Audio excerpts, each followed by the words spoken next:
Imagine getting hunted down by a mutated cockroach supervillain who is completely obsessed with seeking total revenge on you.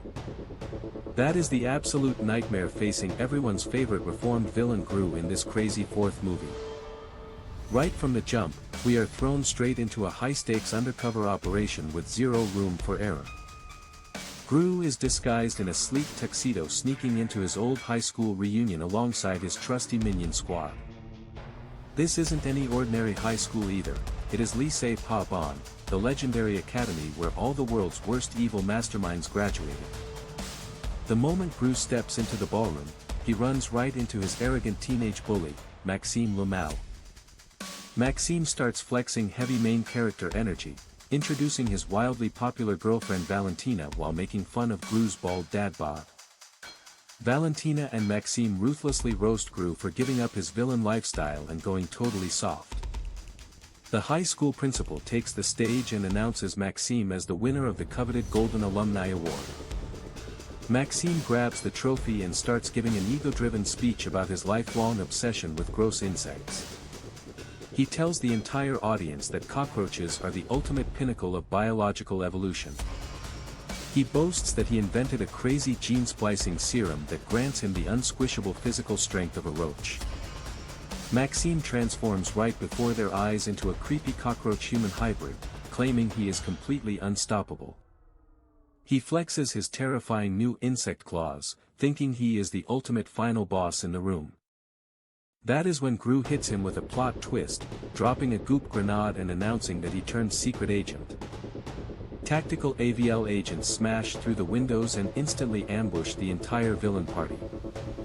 Maxime gets completely caught off guard, realizing his entire high school flex was actually a massive sting operation.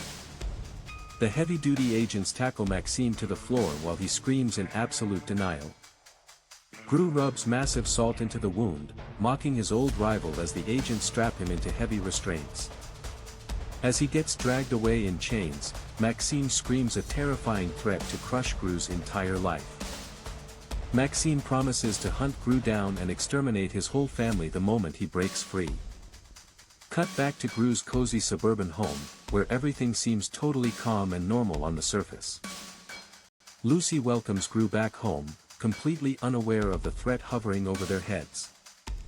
Gru rambles about buying 9 different obscure types of milk at the grocery store except regular milk. Gru counts his 3 adorable daughters, but realizes someone very important is missing. It is his newborn baby, Gru Jr., who low-key holds a hilarious deep-seated grudge against his own dad. Gru desperately tries to get a cute little hug from his son, but the baby gives him pure cold attitude. Gru Jr. stares down his dad with intense baby rage, completely refusing to show any affection.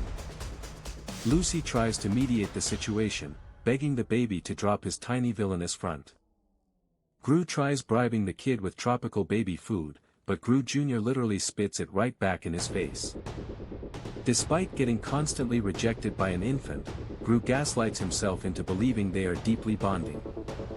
Suddenly, retired AVL director Silas Ramsbottom drops in unexpected with an urgent mission update. Silas cuts off all friendly small talk because something extremely dark just went down. Silas pulls up a terrifying video transmission sent directly from Maxime Lemao inside his cell. In the recording, Maxime gloats about his upcoming revenge plan, promising to ruin Gru's life. The cockroach villain vows that he will come straight for Gru's throat without holding anything back. Maxime reveals he already tracked down Gru's exact home address. He tells Gru to sleep with one eye open because nowhere on Earth will be safe for him.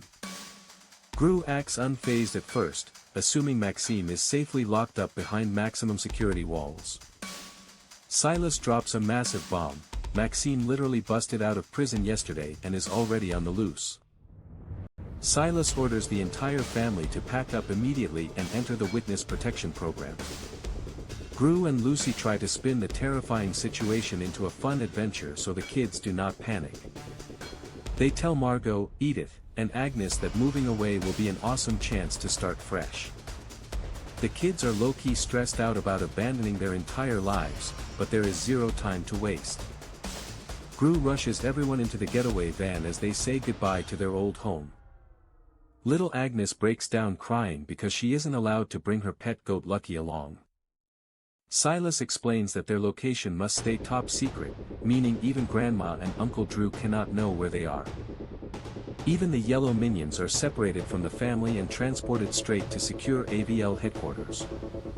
On the bus ride, an overly strict AVL officer named Carl tries to command the chaotic minions. Carl warns them that on his watch, everyone follows strict rules with no messing around. He demands total order, completely unaware that minions thrive on pure unhinged chaos. Within seconds, the minions launch full-blown shenanigans, roasting Carl and turning the bus upside down. After a long drive, Gru's family finally arrives at their secret location in the fancy town of Mayflower. Silas leads them through an ultra-wealthy suburban neighborhood filled with beautiful high-end mansions. Lucy gasps at the pristine houses and manicured lawns, getting super excited about the high-class vibe. The girls look around in disbelief, assuming they get to move into one of these luxury palaces. Margot starts thinking that getting hunted by a supervillain might actually be a giant upgrade. Agnes spots a pink fairy tale-like house and immediately hopes it is theirs. Silas stops right in front of a bleak, sterile, and cold-looking bunker house right next door. The house has zero cozy family energy, looking like a massive gray concrete box.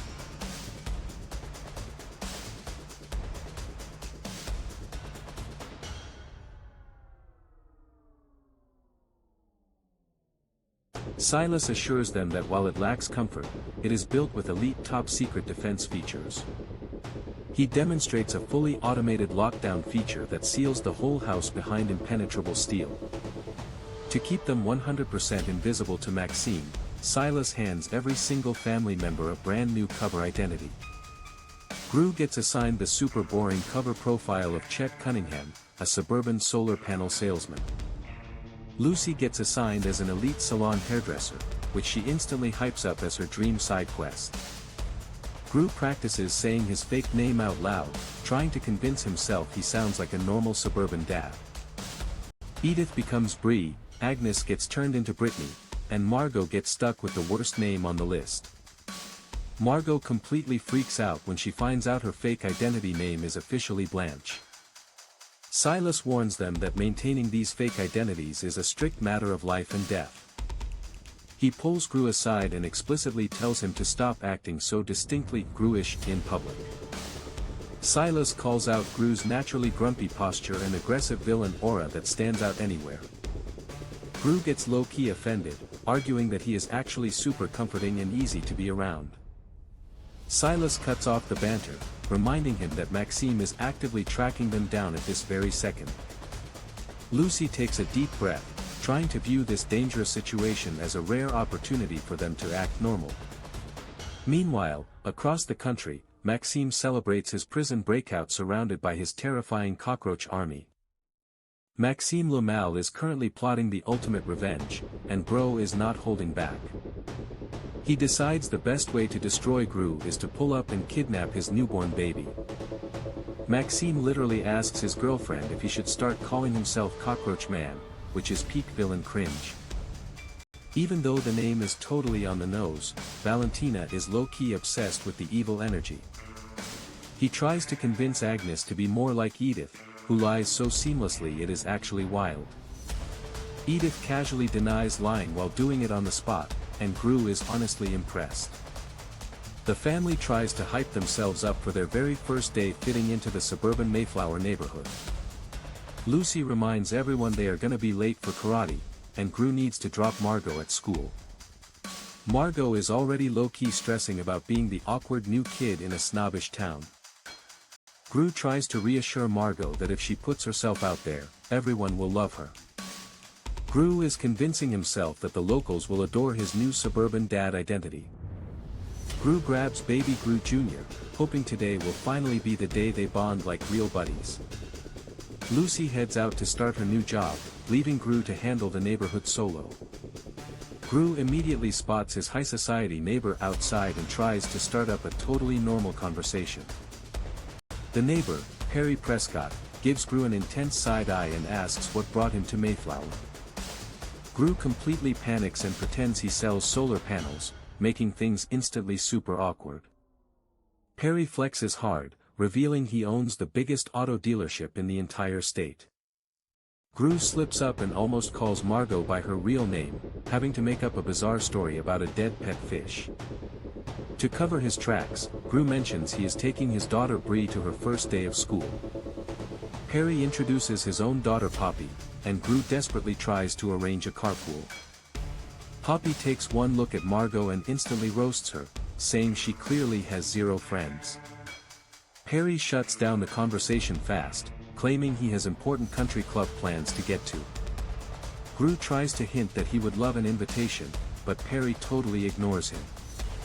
Perry drives off, leaving Gru standing on the lawn looking completely cooked. At school, Gru tries to tell Margot she will forget all her old friends by lunchtime. A random kid pushes past Margot, proving this new school is already an absolute nightmare. Gru prays from the car that Margot does not get eaten alive by the suburban kids. Meanwhile at AVL headquarters, Silas Ramsbottom gathers a crowd of minions for a top-secret mission. Silas explains they need absolute volunteers who are strong, fearless, and built different. He claims they are assembling the absolute best of the best to take down Maxime Lumel. Silas reveals the AVL is developing cutting-edge agents, and the minions are chosen as guinea pigs. The minions celebrate being human test subjects, totally unaware of how sketchy this whole thing is. Silas announces they are injecting the minions with a brand new super serum to grant them insane powers. The experiment works, instantly transforming 5 simple minions into the overpowered mega minions. Over at karate class, Edith and Agnes arrive looking adorable, but Edith is ready for violence. Edith literally threatens to break a brick with her head just to flex on the other kids. The intense sensei demands absolute respect from everyone in the dojo. The sensei aggressively roasts a student for having long hair, showing he takes zero nonsense.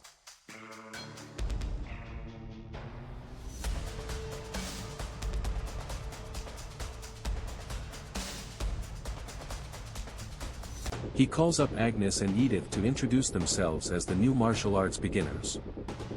Agnes freezes up completely because she physically cannot bring herself to tell a lie about her fake name. When Agnes hesitates, the sensei yells at her for talking back and demands push-ups.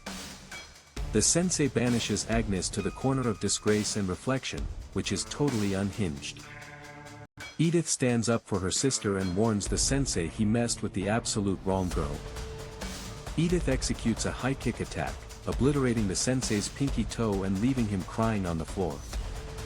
Meanwhile, Lucy tries to get a job at a high-end hair salon using a totally fake resume. The salon manager is impressed and hires her on the spot to deal with demanding local divas. A rich, extremely rude client named Melora walks in demanding immediate top-tier service. Melora screams about having a hair emergency, putting Lucy straight into the hot seat. Since the regular stylist is out, Lucy steps up pretending she actually knows how to style hair. Melora demands a completely new look that will stun the whole town. Lucy tries to wing it by pouring random unknown chemicals all over Melora's head. When Melora's head literally starts smoking, Lucy lies and says that means the product is working. The hair chemical catches fire, melting Melora's hair completely as Lucy makes a frantic escape. Back at Maxime's hideout, he finishes inventing a handheld insect transformation laser gun. Valentina calls the ray gun cute, which totally offends Maxime's ego. Maxime vows to locate Gru, whom he hilariously refers to as a walking boiled potato. Night falls, and Gru is back home suffering through the sheer chaos of parenthood. Margot walks in super annoyed because someone placed a literal glitter bomb in her school locker. Gru agrees that life is rough right now while struggling to manage baby Gru Jr. Gru heads outside to throw out the trash while singing to celebrate the baby finally falling asleep. Out of nowhere, Poppy Prescott appears in the dark, calling Gru out by his actual name. Gru tries to play it cool as Chet, but Poppy tells him he is embarrassingly bad at lying. Gru tells her to show respect to her elders, but Poppy brutally responds that she only mocks boomers. Gru gets instantly triggered and tries to defend his villain reputation. Poppy brings up his dark past, revealing she knows he used to be the world's greatest villain. Gru makes one last desperate attempt to claim he is just a peaceful guy who sells solar panels. Poppy drops a huge plot twist, revealing she is blackmailing Gru to pull off a massive heist with her. She warns him that if he refuses, she will leak his real identity to the entire world. Meanwhile, Silas deploys the overpowered Mega Minions into the real world, praying nothing goes horribly wrong. Just when Gru thinks he can lay low in suburbia, the hyperactive neighbor Patsy ambushes them with an instant social trap. Gru panics and tries to act like a natural, claiming he is low-key the biggest tennis fan on the planet. He literally starts describing tennis balls as yellow and fuzzy just to sound believable, which is pure cringe. Lucy backs him up, lying through her teeth about his imaginary pro tennis skills. Gru claims he was an absolute beast at tennis back in summer camp, putting on a full main character performance. Meanwhile, Maxime is riding in a getaway car complaining about his back like a full-on boomer. His girlfriend Valentina tells him to suck it up because hunting down Gru is going to take a hot minute. Maxime reveals his villain origin story roots all the way back to their middle school talent show. He insists that Knight ruined his entire mental health and shattered his villainous ego forever. Maxime had spent weeks perfecting a viral-worthy musical cover to stun the entire school. He was ready to give a legendary performance that would make him the ultimate star. But right before he went on stage, young Gru stole his exact song and performed it first. Gru completely robbed his moment, leaving Maxime looking like an unoriginal clout chaser. Maxime is convinced Gru planned the whole thing just to stomp on his dreams. Before he can finish his dramatic rant, their getaway car hits empty because evil overlords forget basic maintenance. Maxime gets super petty, whining that adult life keeps sabotaging his supervillain grind. At the gas station, the payment screen keeps rejecting his card, pushing his temper to the absolute brink. He demands Valentina get him a gas station slushie because evil plotting requires sugar. He rationalizes the junk food by claiming it is low-key his designated cheat day. Maxime loses his mind at the gas station attendant, screaming about his mission to destroy Gru. He demands 900 gallons of fuel right now without paying a single cent. After flexing his roach powers to intimidate the guy, he walks off with his purple slushie like a boss. Meanwhile, Lucy takes the girls grocery shopping to pretend they are just a normal wholesome suburban family. Agnes is low-key depressed, worrying her beloved goat Lucky will forget her while they are in hiding. Lucy reassures her that their bond is way too strong for a little distance to break. They immediately abandon the healthy food plan and grab the most sugary chocolate cereal on the shelf. Suddenly, Lucy spots Melora, the salon customer whose hair she accidentally torched earlier. Melora recognizes Lucy instantly and starts yelling across the store about her ruined hair. Melora calls for backup on the store intercom like an absolute rage-filled monster.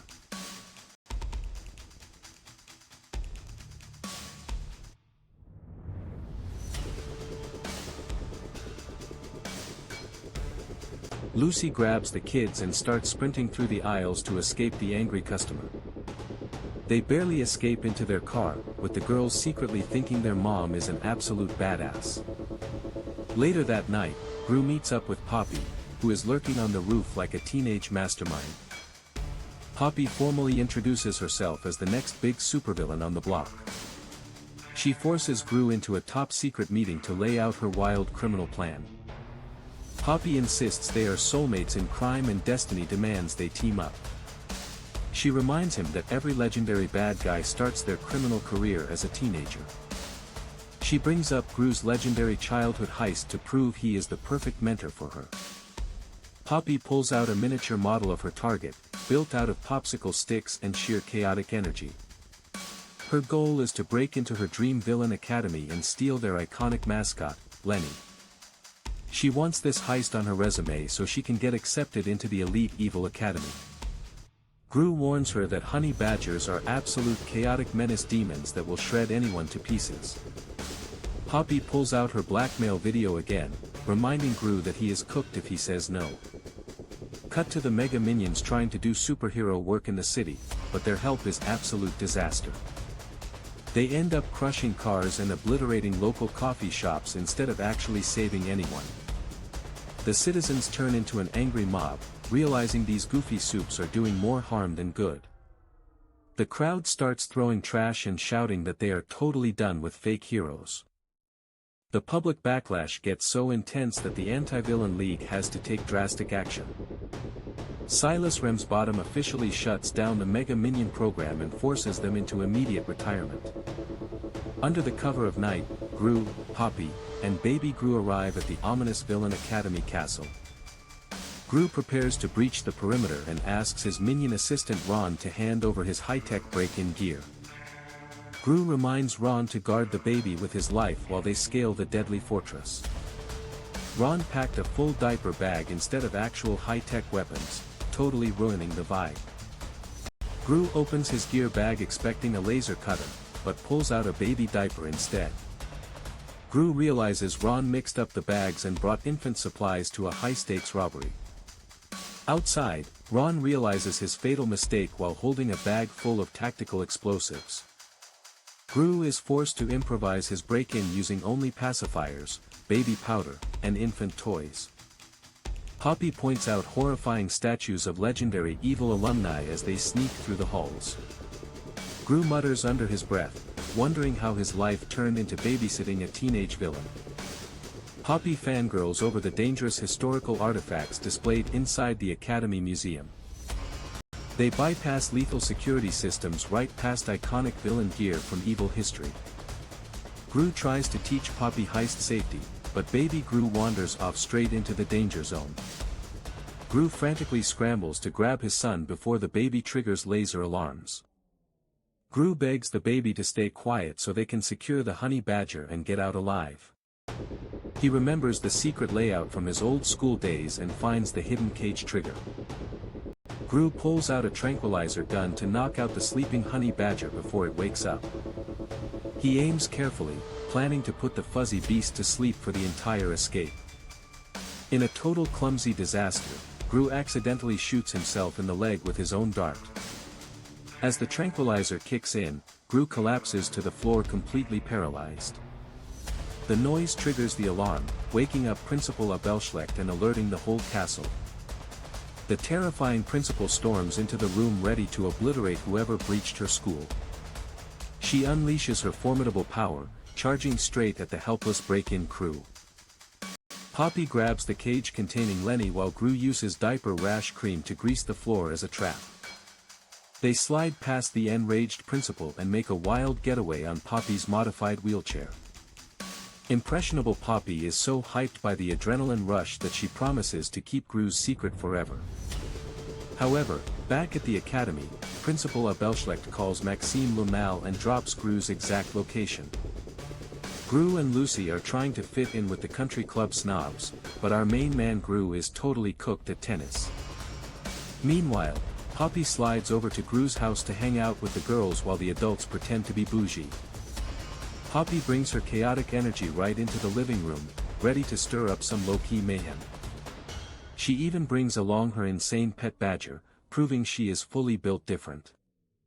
Back at the tennis court, Perry thinks he is about to crush Gru in front of the local neighborhood bros.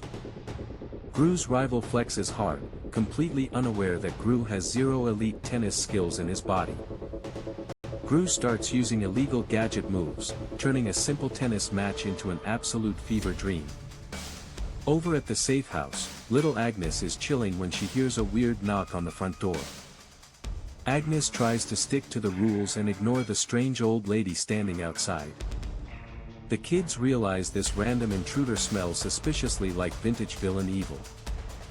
Gru rushes back home after realizing their undercover suburban life is collapsing fast. The secret is completely out of the bag, and their cozy low-key life is officially wiped out. Silas Ramsbottom hits the red alert, ordering the power-up squad to gear up for battle. Suddenly, Principal Abelschlecht crashes the party to confront Gru over her stolen honey badger.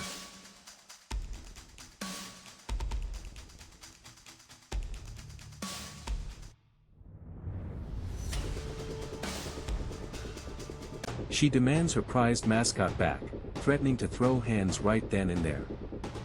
The angry principal goes full main character mode, laying down brutal martial arts moves. She throws absolute hands, completely catching Gru off guard in a hilariously violent brawl. Everyone ducks for cover as the house turns into an absolute war zone. But wait, things get 10 times worse when Maxime Le Mal flies in out of nowhere. Maxime bypasses all the fighting and snatches baby Junior straight out of the chaos. The cockroach villain gloats hard as he escapes into the sky with Gru's baby. Maxime taunts Gru, claiming he is going to raise Junior to be an evil villain nightmare. Gru and Lucy jump into high gear, locking in for the ultimate rescue mission. On his high-tech airship, Maxime pulls out his insane roachification ray to mutate the baby. Valentina hands over the weapon as Maxime prepares to turn Junior into a full-on roach hybrid. Gru hangs off the edge of Lucy's car, demanding to get close enough to intercept the ship. Lucy pushes the gas pedal to the absolute limit, pulling off insane high-speed stunts.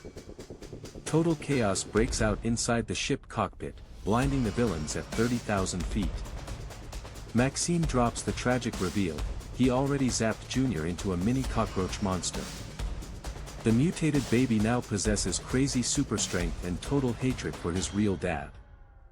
Maxime rubs salt in the wound, laughing at how Junior is completely brainwashed.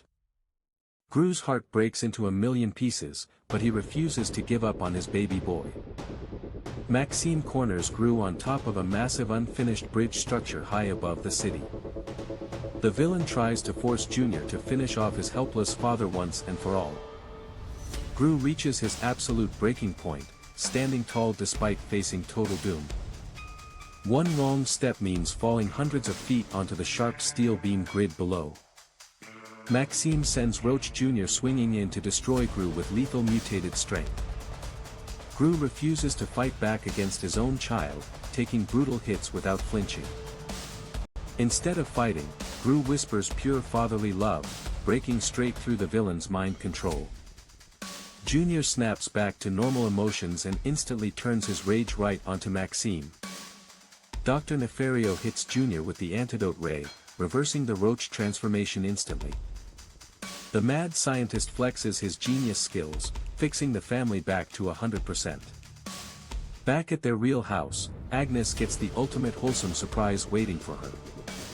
Her beloved pet goat Lucky is brought back, bringing instant happy tears. Lucky does a disturbing trick, but hey, the family vibe is officially restored.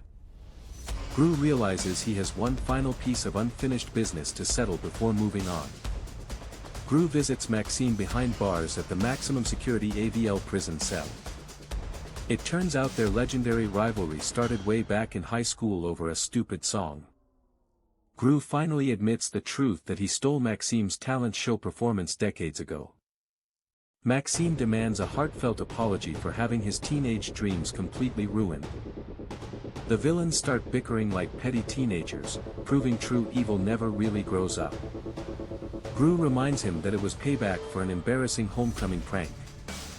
Gru claims Maxime was just too scared to perform after seeing his absolute legendary set. Maxime challenges Gru to a singing battle right then and there in the prison courtyard. The classic synth beats drop as both supervillains break out into an iconic pop duet. The entire prison breaks out into a massive choreographed dance fest. Every single iconic villain from the entire franchise shows up to party in the background. Vector, El Macho, and Balthazar Brat join in on the insane musical performance. Even Scarlet Overkill is jamming out, turning the prison cell block into a giant concert. The Mega Minions flex their crazy powers, lighting up the stage with epic chaos. Gru and Maxime hit the highest notes together, squashing their beef once and for all.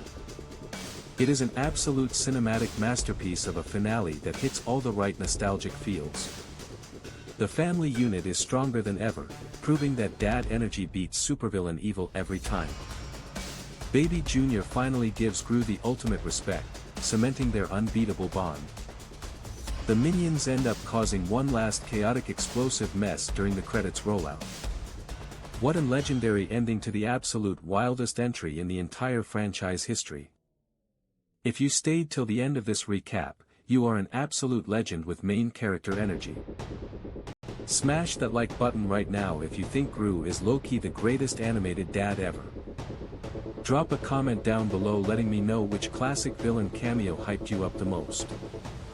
Make sure to hit that subscribe button and turn on notifications so you never miss another high-octane recap.